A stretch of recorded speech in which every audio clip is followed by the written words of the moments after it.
Were the colonists of Roanoke good at basketball? Did they have abnormally large feet? How many of them were gay? Stick around and you might just find out the answers to these questions on this episode of Unsolved Mysteries. Solved! Heyo! It is Thursday once again, the most mysterious day of the week, and you know what that means. Another mystery is about to get solved. Hell yeah. I am Chad Kimmons, co-host Colt Joyce. I wanted to say my name, but oh, kidding. My bad, bro. Go ahead. No, I'm kidding. We'll go back. I'm Chad Kimmons, and I'm Colt Joyce. Yeah. If you've never listened to the podcast before, each week we bring you an unsolved mystery. We talk about it a little bit. We get to know it. We live inside of it for a little while until we know it forwards and backwards, and then we solve the shit out of it because we are experts. We have degrees and shit, and don't bother looking that up. You just take my word for it. I went to college for a little bit. I mean, I've got an associate's, but I'm talking specifically degrees in solving unsolved mysteries. Oh, yeah. I've got multiple of those. Multiples. I got a doctorate. I got a PhD. I got a master's. Every time I come back, they're like, you don't need this. You've already got, like, all you needed was an associate's in solving unsolved mysteries. It's not that hard, but I had to make sure I got all of it. I went to school for 20 years. It's better to be overqualified, you know? Overqualified to do this podcast. Well, Colt, let me ask you, how much do you know about the lost colony of Roanoke? Nothing. I know nothing about this.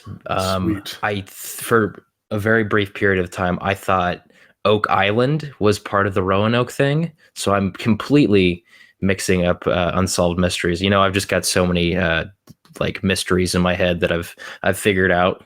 Sometimes they get jumbled a little bit. So that's what I'm dealing with. I mean, sometimes I wonder if Cleopatra's tomb might be in maybe it was in the lost colony of Roanoke. Well, that's a different episode though.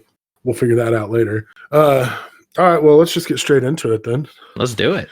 So in 1583, Queen Elizabeth I granted a charter to Walter Raleigh to colonize the New World north of Spanish Florida. And he was expected to form a base from which he would launch a fleet of privateers to wage war on the Spanish treasure fleets. But there was one small problem. He was not allowed to leave the Queen's side. Oh, so how's he supposed to do his job, though? Well, let me tell you, Colt. In 1584, he finally put together an expedition because he had until like 1590 to lay stake to his claim, or he would lose it. So in 1584, he put together an expedition that would be led by Philip Amadas and Arthur Barlow. Wow, man, the names were sure cool back then. We kind of let that fall off a little bit. I mean, my name's Chad, and this dude's name is Barlow. Come on.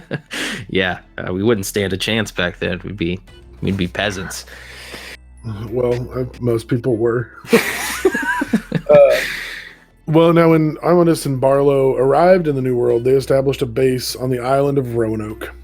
And due to the strategic location, when they returned to England in 1585, Queen Elizabeth was super happy about this, and she proclaimed the land that she had granted to Raleigh Virginia, and she named him Knight Lord and Governor of Virginia. Whoa! So Walter Raleigh, first governor of Virginia.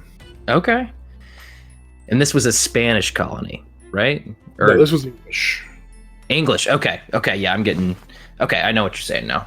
We're fighting the Spanish fleets. Okay. Yes.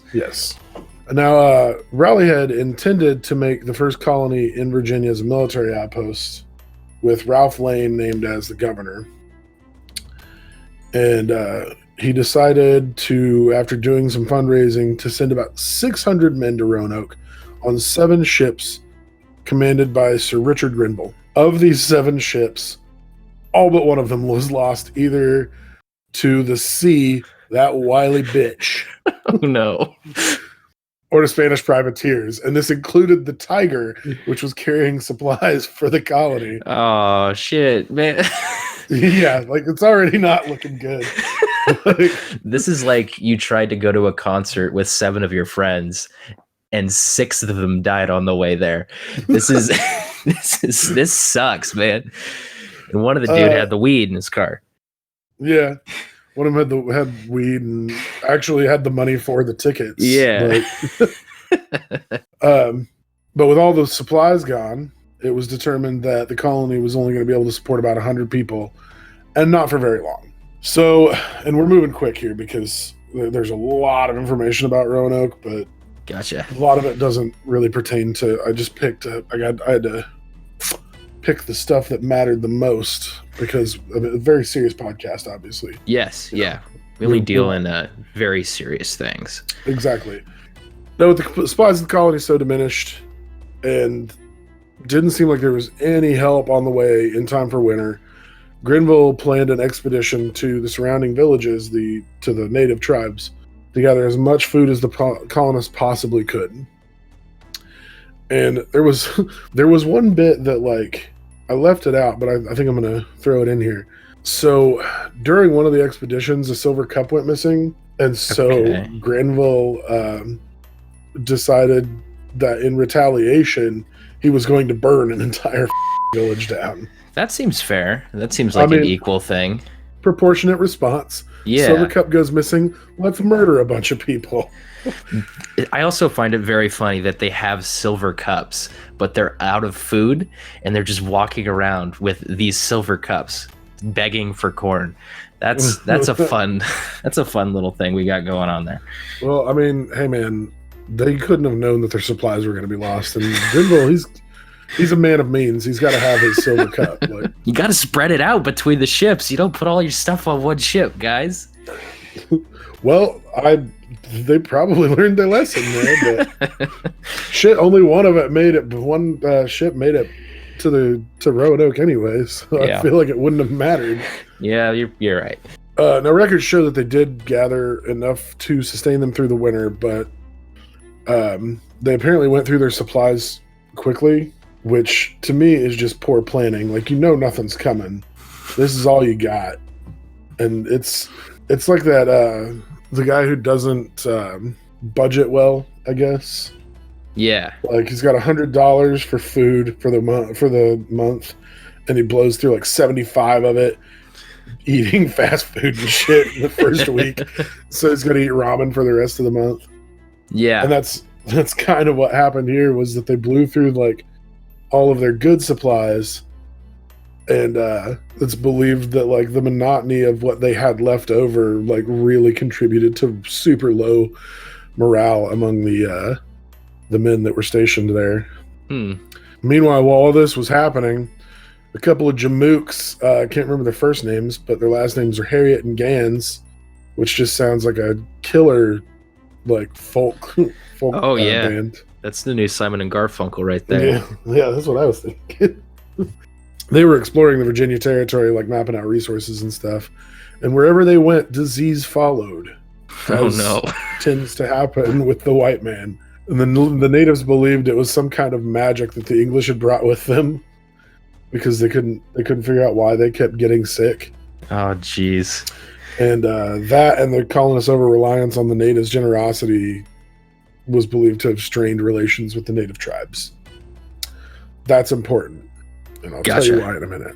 All right. So, thoughts so far. Already we're not doing well. Yeah. It's not going great. This sounds kind of like every time white people have tried to come to North America.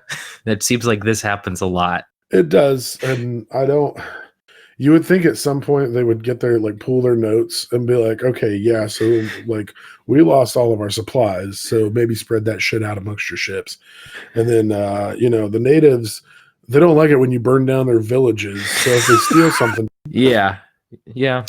Turns out it wasn't even a native. It was just, like, some dude had a beef with Grenville. He's like, that guy owes me money! So he goes and steals the cup, and the whole time he's just like, shit. An entire village got burned down because of me. Oh no. Do I say it? No, I can't say anything because he'll do worse to me. It's far too late. You can't solve it anymore. We're committed, full steam ahead. So yeah, I mean, this is just. I feel like at this point you cut your losses. When they come back to resupply, just get on the ship and leave. Yeah. Well, that's kind of what they did. Because in June, the colonists made contact with the fleet of Sir Francis Drake. He was on his way back to England from successful campaigns elsewhere against the Spanish. He had intended to take his spoils to Raleigh in England, but when he learned about what the colony was going through, he agreed to go ahead and leave them 4 months of supplies and a single ship, which was subsequently swept out to sea and lost during a hurricane. Oh, no. Well, did they at least take the supplies off of the ship before it got swept out to sea? Because I don't trust them to do that. I think they got the supplies off the ship, but now they're stranded again because their one ship was swept out to sea during a hurricane. Guys, come on, guys. But after the storm, Lane, the governor, persuaded his men to evacuate the colony, and Drake agreed to take them all back to England. They left 15 men at Roanoke because they had to leave people there for claim rights and whatnot. Right. Now, despite the failure at Roanoke, Raleigh was convinced to try one more time because he's an idiot, and I would have just cut my losses and told the queen she could have her colony or could have her land back. I don't need it. I've lost so much money on this venture. But he was convinced to try one more time, and he sent a corporate expedition to found the city of Raleigh because apparently he was a conceited bastard and he wanted his name on something. Classic.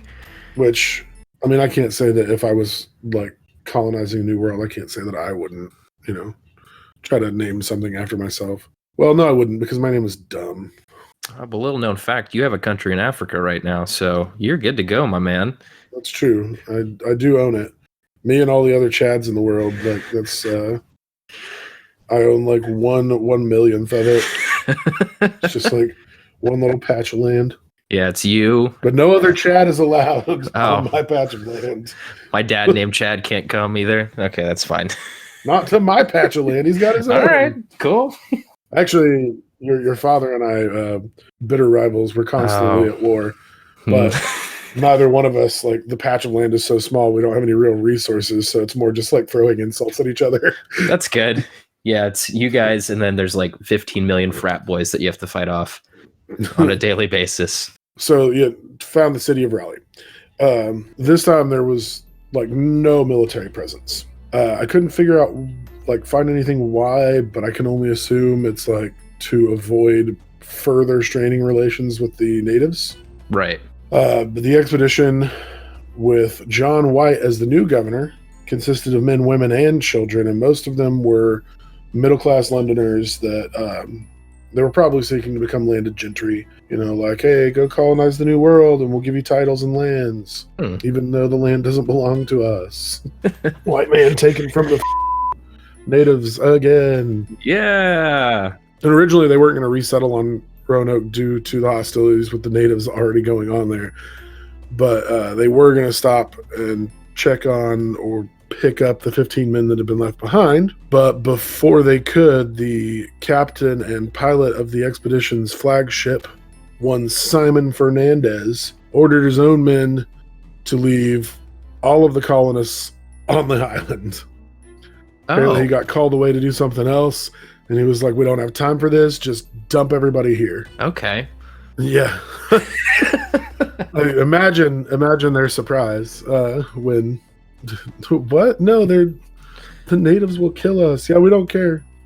All right, bye. The next morning, White and his people located Lane's old colony, but there were no signs of the 15 men who had been left behind. Other than there were some bones that White thought the natives had killed him. Yeah, so that was a little creepy. But that's not even the worst of it. Oh boy. As you'll see.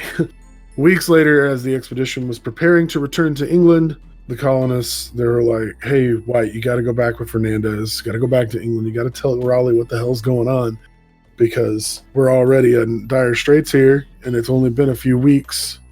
And he was like, all right, yeah, I guess I'll, quote, reluctantly decided to leave.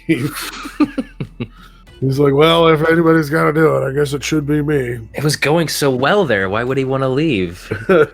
And there was talk of them relocating 50 miles up the Albemarle Sound to a safer location. So White left with Fernandez in 1587, and he explained the situation to Raleigh, and Raleigh eventually arranged for him to go on a privateering expedition. The 6 ships in the fleet were going to spend the summer of 1590 raiding Spanish outposts in the Caribbean, but 2 of them, the Hopewell and the Moonlight, were going to take White and extra supplies to the colonists. Gotcha. So, chances are he's going to show up. He's got the supplies. He's going to be a hero. Everything's going to be hunky-dory peachy, right? Right. Wrong. Oh. Absolutely wrong. When the ships arrived, they saw that there was a fire burning on Roanoke Island.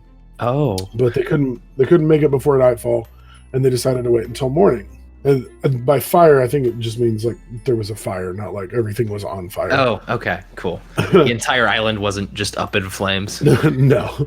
But on the morning of August the 18th, they arrived and they found fresh tracks in the sand, but there was absolutely nobody around.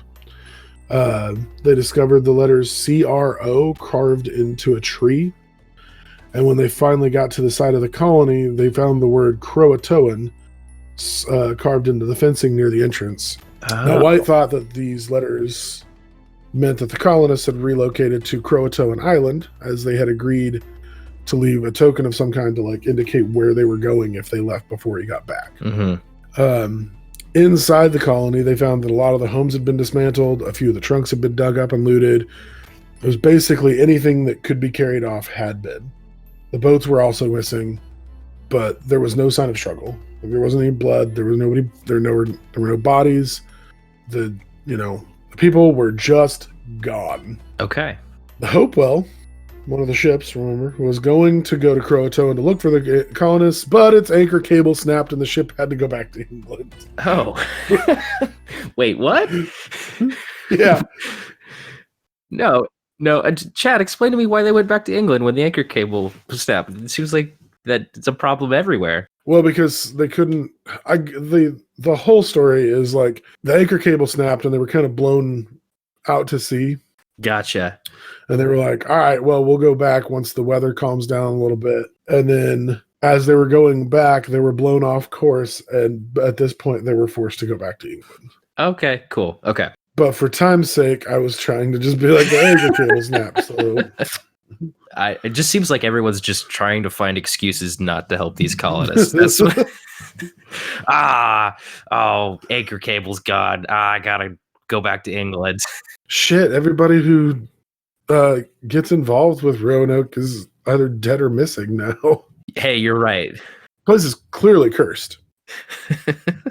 Now, there were some investigations, not like there have been investigations fairly recently, but like back then there were some investigations. There was a man named Bartholomew Gilbert, another man with 2 first names. Can't trust him. Can't trust this.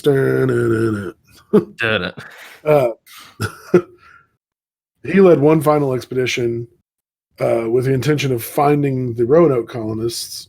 They were going to go to Chesapeake Bay, but bad weather forced them to land in an unspecified location near there. It's always the weather, man. Yeah. Like, it's always weather, blowing the ships off course, blowing the ships out to sea. But like, as soon as they landed, the entire landing team, including Gilbert, was killed by a group of Native Americans for unknown reasons. Well, I think we can assume the reasons. They were probably not doing cool stuff. And the remaining crew was forced to return to England empty-handed. Oh, cool. This is just so like everybody, like the Queen just keeps sending people, hoping that somebody's going to be able to figure this out, and they all come back empty-handed. There's just a ship magistrate or something at the docks in England. He's like, oh, another ship coming in. I wonder if they got good news. Oh, no, it's a white flag on that ship. Oh, we lost again. Oh, there's another one in the distance. Oh, no, that one's got a privateer's flag. That's okay. That one's been taken over. Following the establishment of Jamestown settlement in 1607, the very famous John Smith What? was captured by the Powhatan, and they told him of there was a village of people who were dressed in European style. He planned to explore these villages, but a dispute with the Paspahegh, Paspahegh, I'm guessing another tribe. That dispute ended the missions before it could even begin. Then in 1610, William Strachey arrived in Jamestown. He suggested that the lost colonists had been living peacefully with a tribe beyond the Powhatan territory, but no one knows where he got the information. He just came up with it. He's like, that sounds like he's trying to steal our jobs. What is he doing? He just shows up and he's like, yeah, they're probably living with those natives over there. Well, what evidence do you have? Oh, you just got to trust me on this. I know these things. Yeah. Okay, but we're not going to send an expedition into native territory without, trust me, they're there. What are you going to do? Google it? You can't, idiot. Yeah. Don't. I'm lying, obviously. Without any evidence of the colony's relocation or destruction, like there's been a lot of speculation about what has happened. And it's actually developed a reputation among academics such as ourselves. Of course. For attracting an obsession and like sensationalism with like little to no scholastic benefit. Like, since there's no way to tell what happened to them, there's no way that anybody could ever be like recognized for figuring it out. Until we do it. Yeah, I mean, we're gonna figure it out, and we'll go down in history as, you know, the idiots who came up with a reason. Hell yeah. Most historians believe today that the most likely scenario is that they did integrate with the native tribes, because it's kind of like the only explanation, since everything seemed to have been carried away, but there were no bodies. There's also a theory that they tried to return to England, but got lost at sea somewhere. This seems to happen a lot in this story. Yeah. Wait, did they have a ship?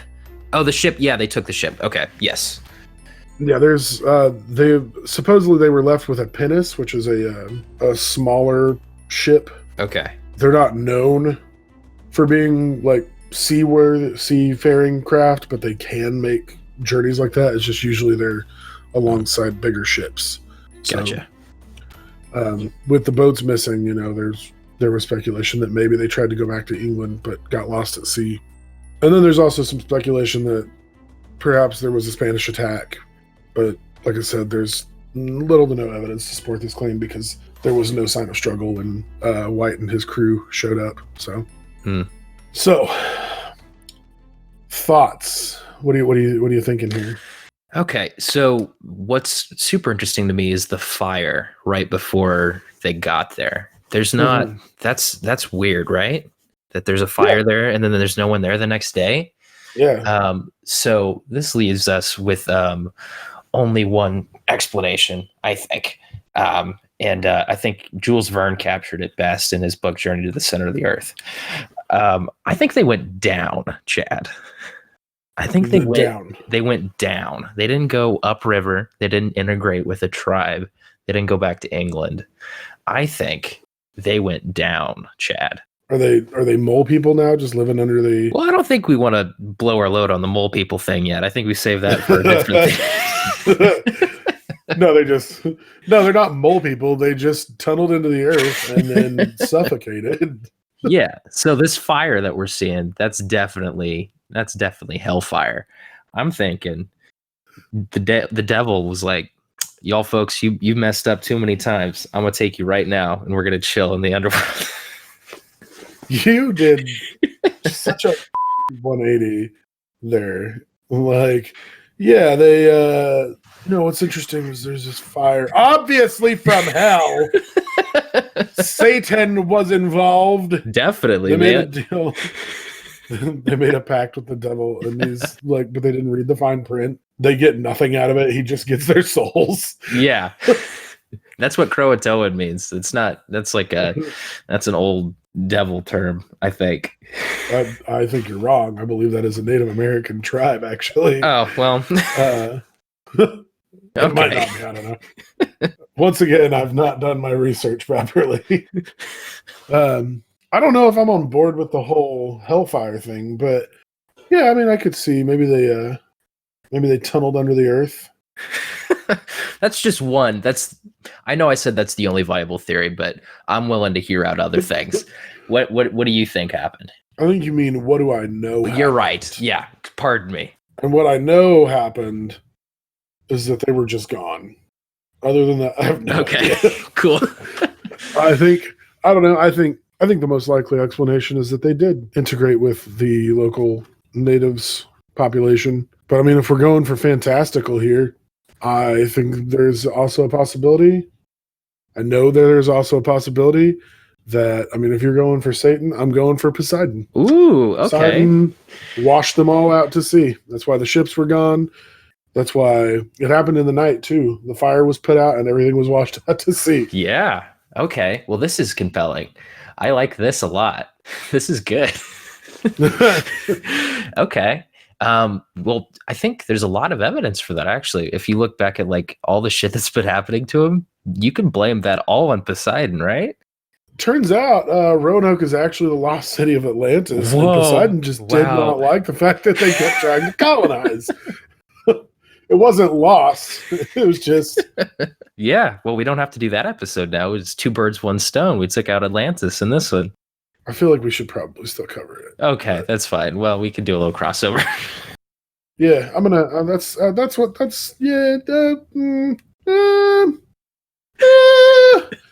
think that's what I'm gonna go with. Sounds good. Well, I mean, I think that makes a lot of sense. Like Poseidon definitely cut that anchor chain.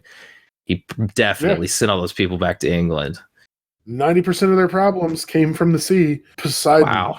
Well, how about a little combo theory here? Not theory, because we know. But what if the devil and Poseidon had a little joint venture going to fuck up Roanoke? Well, see, now you're mixing your universes, right? You can't go mixing DC and Marvel, just like you can't go mixing ancient Greek and biblical, like Christian deities. Okay, well, you're right. Yeah, we'll call it Hades. Yeah, let's do Hades. Okay. So Hades and Poseidon double teamed these people. Yeah. Just because they were bored. Right. Well, they haven't done very much since ancient Greece, so they were trying to reestablish something. They were run out of Greece. Yeah. And they came to the, quote, New World, not realizing that the Native Americans had their own pantheon and, like religious beliefs. Yeah. But they're still trying to, that's why it's like right there on the coast is where it's happening, is because they haven't worked their way inland yet. Yes. Because the gods of the Native Americans keep pushing them back. And we are just shitting on all kinds of, religious stuff. Like, I feel like we're pissing a lot of people off with this explanation. But I'm sticking to it because... Listen, the Percy Jackson movies came out, and we could do whatever the we want. Here's the thing. We have degrees, listeners. Yeah. You don't, okay? I mean, you probably do have a degree of some kind, but you don't have a degree in solving unsolved mysteries. That's me and Colt. Yeah, listen, stay in your lane.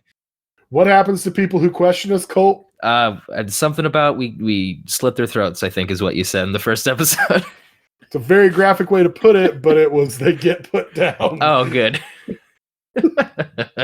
This is kind of a poetic thing that we've created here, where much like the European settlers who tried to come to North America and were shitty and got fought off and spread disease and were just bad people, the Greek gods also tried to do this and got put off and they didn't make it to the mainland. Natives OP, man. Yeah, man. Well, there you have it, listeners. Straight from these two experts' mouths and into your ear holes. The colonists at Roanoke were double teamed by Hades and Poseidon, washed out to sea. Some of them probably taken under the ground, but that's what happened. And again, don't question us. Yeah, we know what we're talking about. Or my friend Colt here will slit your throat, apparently. Yeah, I'm in Texas though, so I'm far away. You guys will be safe.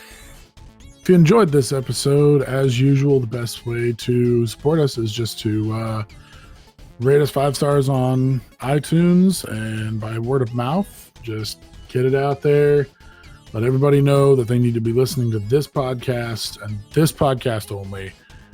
We are the number one podcast. At least we want to be. And actually, to that effect, we're actually going to start doing just kind of a little, not really a giveaway, but it's just a way to kind of say thank you to our supporters, people who are helping us in these first couple of months. So what we're going to do is, if you go on iTunes, rate the show. You don't have to give us 5 stars, though we do appreciate that. And just leave a review, and you will get a personal shout out on a future episode of this podcast. Just like I said, kind of a way to show our gratitude for the people who are going to be helping us get where we want to be. But you only have until the day that we publish our 10th episode. So, get out there and write a review before that 10th episode goes live, because after that, we won't be doing any shout outs. Anyway, you can find us on Facebook at Unsolved Mysteries Solved, and on Twitter at Solved Podcast. Like I said, first episode, we were really late to the Twitter game, and all the good tags were taken, and you can only have 15 characters in your tag. So this is what we're kind of stuck with for now.